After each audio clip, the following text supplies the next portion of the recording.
Bonsoir à tous, bienvenue sur AW Coaching pour une nouvelle vidéo. Ce soir, on se retrouve pour répondre à une nouvelle question et c'est celle de Christelle qui m'a suggéré ce sujet et c'est une très très bonne idée. Ce soir, on va faire le tour des accessoires de musculation.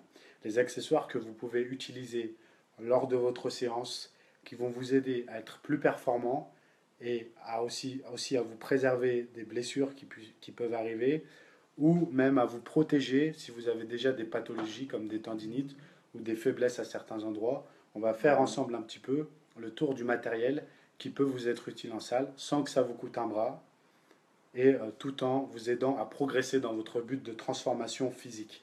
Donc première chose, les ceintures de musculation.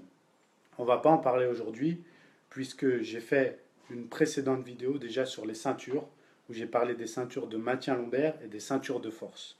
Donc j'ai expliqué en détail si c'est utile ou non dans ma vidéo précédente. Donc si vous voulez mon avis sur les ceintures, porter une ceinture ou non lors d'une séance, vous allez sur AW Coaching, barre de recherche et vous tapez ceinture de musculation, vous regardez le live et ce sera fait.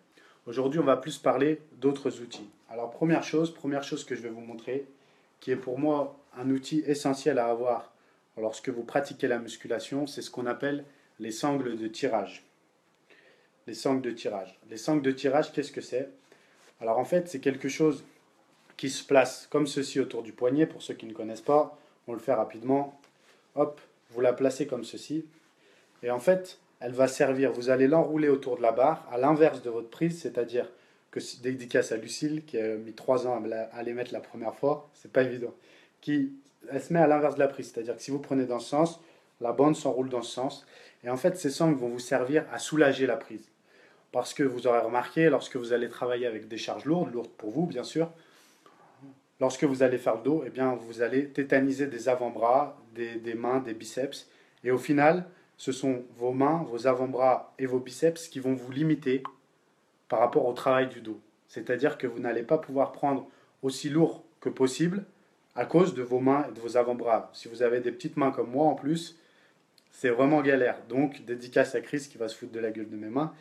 Donc, c'est vraiment galère. Et c'est là où les sangles sont vraiment très utiles, puisqu'en fait, elles vont servir de crochet, vraiment soulager votre prise et vous aider à ne travailler que votre dos, puisque je le rappelle, lorsque vous travaillez le dos, lorsque vous faites une séance dos, vous ne devez sentir que le dos.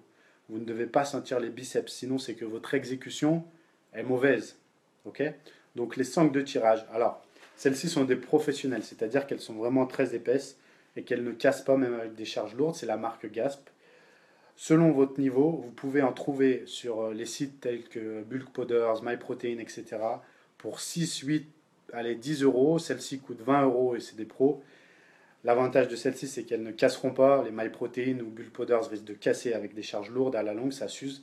Mais c'est vraiment un outil indispensable que vous soyez un homme ou une femme pour travailler le dos, mais aussi pour faire vos soulevés de terre jambes tendues ou vos soulevés de terre, parce que vos mains, là encore, vont lâcher avant vos ischios et vos fessiers. Et ce n'est pas du tout le but. Donc c'est vraiment l'outil indispensable, je dirais le seul outil indispensable, à part votre paire de basket, votre t-shirt et votre short, à la salle, c'est les sangles de tirage. Donc si vous n'en avez pas, investissez, ça ne coûte rien, mais c'est vraiment très utile. Première chose. Ensuite, on va la faire en français, les bandes de poignet. D'accord? Donc là aussi, j'ai des gaz professionnels. Les bandes de poignet, à quoi ça sert? Eh bien, vous l'aurez remarqué, sur beaucoup d'exercices, surtout lorsqu'on travaille avec des charges lourdes, vos poignets ont tendance à se tordre excessivement dans un sens ou dans l'autre. Et en fait, ces bandes, donc vous passez le pouce dedans comme ça, et vous les enroulez, vous les serrez à fond. Alors, attention à les desserrer entre les séries, sinon le sang ne va plus circuler. Mais lorsque plus vous travaillez lourd, plus vous allez les serrer. Et en fait, ces bandes, eh ben, regardez, elles vont vous permettre de garder le poignet stable et d'éviter une hyper-extension ou une hyper-flexion du poignet et donc à terme des tendinites ou des blessures. Donc notamment par exemple, je prends mon exemple, j'ai eu un poignet cassé lors d'un accident de voiture. Eh bien pour moi, les bandes de poignet sont absolument indispensables lorsque je fais du développé couché haltère. Sinon mon poignet droit ne tient pas. Donc clairement l'haltère va tomber. Donc si vous avez des tendinites au poignet, des blessures ou que vos poignets sont fragiles parce que très fins, un petit peu comme les miens, prenez des bandes de poignet. Là encore attention, les bandes que vous achetez par exemple à Decathlon, ça sert strictement à rien parce qu'elles ne sont pas solides, elles sont adaptées à du fitness, des petits cours collectifs où vous allez utiliser 2-3 kilos si vous voulez.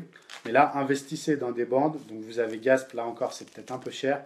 Vous avez la marque Harbinger, qui est un petit peu moins chère et qui est très efficace aussi. Mais là, investissez, ça coûte 20-30 euros. Si vous avez mal au poignet, des douleurs au poignet ou du mal à garder les poignets dans l'axe, mettez-les. Mais plutôt sur les séries lourdes. Ne prenez pas trop l'habitude. C'est un petit peu comme la ceinture de musculation. Ensuite, je n'en ai pas, parce que j'ai pas de problème à ce niveau-là, mais vous avez la même chose qui existe pour les genoux. C'est-à-dire des bandes que vous allez enrouler autour des genoux et qui vont aussi protéger votre genou, augmenter l'élasticité. Là encore, il ne faut pas en abuser, c'est vraiment au cas par cas. Si vous avez des pathologies du genou, des blessures, ça peut être utile, mais ça augmente excessivement l'élasticité musculaire, pardon, donc vous pouvez avoir tendance aussi avec ça à prendre plus lourd que la normale, que votre force normale, et donc votre genou peut en pâtir aussi. Donc les bandes de genoux, c'est vraiment au cas par cas, ou si vous faites des squats vraiment très très lourds, 200, 220, 240 kg, peut-être. Mais je vous conseille déjà ces deux accessoires qui sont les deux accessoires peut-être primordiaux vraiment. Les bandes de poignets, c'est vraiment au cas par cas. Si vous avez des poignets comme ça et que vous n'avez aucune douleur, vous savez les garder dans l'axe, pas de souci. Mais en tout cas, les sangles de tirage, même si vous avez des mains comme ça, oui, c'est la taille des mains, hein, vous seront très utiles. Voilà, donc je pense qu'on a fait un petit peu le tour. Après, bien sûr, il existe plein de matériel fantaisiste en tout genre, mais le reste, c'est vraiment du superflu. Si vous devez vous concentrer sur quatre outils pour faire vos séances qui sont utiles, qui peuvent être utiles, voilà, les sangles de tirage en premier, les bandes de poignet, la ceinture, ça se discute au cas par cas. Regardez la vidéo que j'ai mis précédemment, mais c'est un bon outil. Et les bandes de genoux, pareil au cas par cas. Voilà, après, on pourrait parler des bonnes paires de baskets, des leggings pour faire les cuisses, des t-shirts de compression, etc. Voilà, il y a plein d'outils, mais ça, c'est la base. Si vous avez un budget limité et si vous ne préparez pas Mister Olympia ou Miss Olympia, concentrez-vous déjà sur le training, une bonne diète et ces outils qui vont vous aider à faire de meilleures séances, à ne pas vous blesser, à être plus concentré. Mais avant d'utiliser ces outils, déjà, plus grosse erreur dans les salles de musculation, échauffez-vous. Un échauffement, c'est pas je fais les pecs barre à vide. Non, réfléchissez à ça. Dans quel sport vous avez vu qu'on s'échauffe comme ça? La musculation, c'est pire. Donc avant tout, avant de vouloir utiliser du matériel pour se préserver, soulever plus lourd, échauffez-vous. On en parlera dans une prochaine vidéo. Merci à tous d'avoir suivi. On se retrouve très vite pour une nouvelle vidéo sur AW Coaching. J'espère que celle-ci vous aura aidé. A plus, bye bye.